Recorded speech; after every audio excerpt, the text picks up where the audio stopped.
welcome to the Famagwa YouTube channel. Today we are going to discuss the use of charcoal as a treatment. Charcoal is produced by burning wood or other organic matter in a low oxygen environment.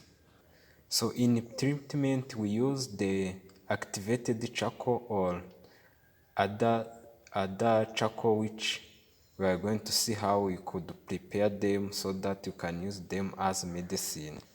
To prepare charcoal solution, you take your charcoal and crush them, then you mix it with water so that you make a charcoal tea. Charcoal are used in medicine as an antidote or as decontamination agent.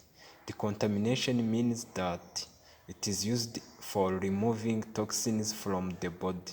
It binds with toxin before being absorbed from the intestine. Due to its special properties, charcoal can be used in the treatment of overdoses of medicines. Because it has large surface area, it absorbs many drugs and poisons. It is most effective if given in a ratio of at least 10:1 of charcoal to the estimated toxins by weight.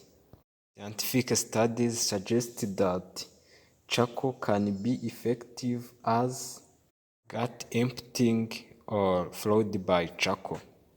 Repeated doses of charcoal can be used to eliminate drugs and poisons in the blood.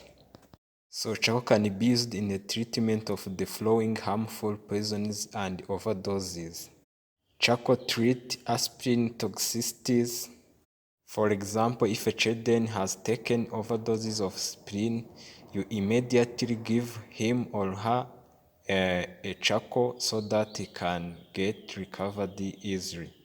In addition, charcoal can be used to treat herbicide poisons such as prankette, which is a toxic chemical that is used widely as herbicide or plant killer, primarily for weed and grass control. Moreover, charcoal treats calcium channel blockers overdoses such as nifedipine and verapamil. Charcoal are also used in the treatment of plant poisoning such as cyanide in the plant cassava. If you suspect that someone has taken cassava poisons, you give him charcoal immediately. Charcoal also treats rodentocide poisons. Rodentocide is a chemical used to kill some rats and mouses. If someone has taken rodentocide for accident or as suicidal, you should give him charcoal immediately. Finally, charcoal is used in the treatment of acute iron toxicity. Apart from the treatment of poisons and overdoses, charcoal can also be used in the treatment of wounds. So charcoal has the ability to treat wound when it is applied on the skin, around the wound, and in the wound. Charcoal is also used in the treatment of boil. You put a powder of a charcoal in a cloth and place it on the boil. If you do that, it heals within a few days.